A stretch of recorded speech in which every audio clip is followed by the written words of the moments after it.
Welcome everyone to Discover This. Today we're in Yuma, Arizona, and we got a real sad story, real tragic story we're going to tell you about today. It involves law enforcement and a cop who went bad. So let's start this story. Deputy Jack Hudson worked for the Yuma County Sheriff's Department. He started in 1993 after being honorably discharged from the United States Marine Corps. Deputy Hudson had a flawless record in his time with the department. He had won Rookie of the Year honors even. Lieutenant Daniel Elkins worked for the Yuma Police Department. He had been there for 15 years. A well-liked officer who enjoyed his job. And Sergeant Michael Crow worked for the Arizona Department of Public Safety, basically Arizona's state police. And he'd been there approximately 15 years.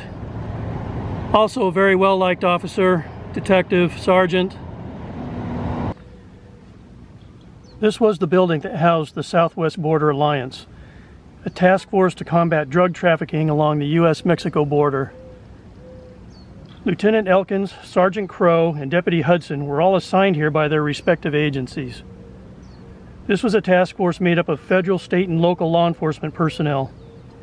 Lieutenant Elkins was in charge, and both he and Sergeant Crow were Deputy Hudson's immediate supervisors on the task force.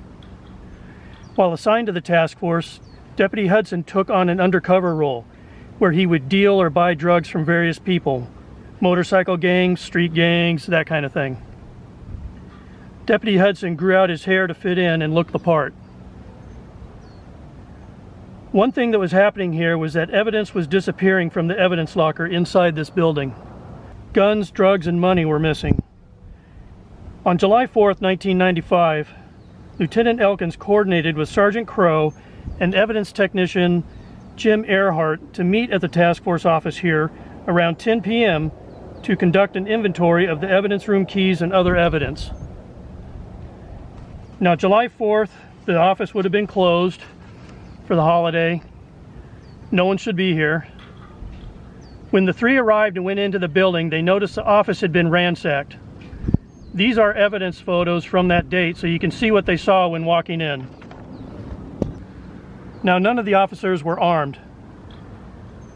Their weapons were in their vehicles. They were expecting to just conduct a quick inventory and leave. They weren't expecting to encounter anyone. The office was closed, remember? While checking a hallway, they encountered Jack Hudson. He was armed, and he started shooting. Lieutenant Elkins got on the phone with 911 to get backup. Okay, I'm good. Good. I'm on your road. Hurry up. You there? Yes, I'm here. Hurry. Okay, we're sending him out. Hurry. Jack Hudson shot Sergeant Crow 3 times in the back. Reportedly, Sergeant Crow asked Hudson not to shoot him anymore, but Hudson put in a new clip and shot Sergeant Crow in the head. Evidence technician Jim Earhart escaped being shot because Hudson's gun jammed. Lieutenant Elkins had managed to get back outside into the parking area, but Jack Hudson followed him and shot him dead in the parking lot right down there. Because of Lieutenant Elkins' 911 call, units were on their way, and when they arrived, they encountered Jack Hudson in the parking lot here, and Hudson surrendered and was arrested. Lieutenant Elkins was dead. Sergeant Crow was gravely wounded but still alive. However, he died the next day, July 5th, and Jim Earhart survived. At the Yuma County Jail, Jack Hudson's blood was drawn and it tested positive for methamphetamine. He was held on $15 million bail. Law enforcement conducted a search warrant at Jack Hudson's house, where they found amphetamines, methamphetamine, marijuana, and 18 firearms, all of which had been logged into evidence at the Southwest Border Alliance office. The investigation found that Jack Hudson had started stealing from the inventory around February 1995. In one instance, he had taken $1,600 and almost immediately deposited $1,500 into his own bank account. At Mike Crow's service, his 2 daughters were just 12 and 14 years old as they walked behind his casket. His wife, Stephanie, telling me on the phone today that even 28 years later, this holiday doesn't get easier for her and their 2 daughters, who are now in their 40s. She described him as an amazing husband and father and the impact he left on Arizona was felt by all he worked with, even the top leader in our state. Sergeant Michael Crow, you gave us strength and courage. For us, you gave your life. We love you for it. We honor you. We will meet again. And after his funeral, Lieutenant Elkins was laid to rest here at Desert Lawn Memorial Park in Yuma, Arizona.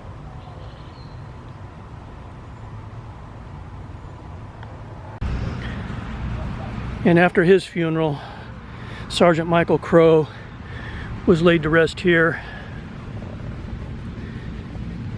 at Desert Lawn Memorial Park in Yuma, Arizona.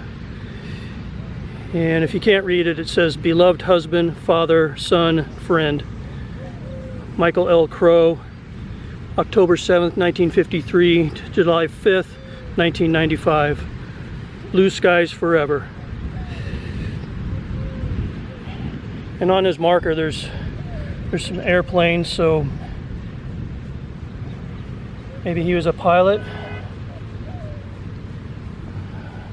Jack Hudson went to court here in Yuma starting in late 1996. Throughout the investigation and the trial, Hudson maintained he didn't remember anything about the shooting. He was high on drugs. In fact, his defense team said that during his undercover operations, he had been forced to do meth, which is what got him hooked. Prosecutors, on the other hand, showed that Hudson became addicted to drugs and fast money, which coincided with his mounting debts. In April 1997, Jack Hudson was convicted of 2 first-degree murder charges, and he was sentenced to 2 life terms plus 40 years.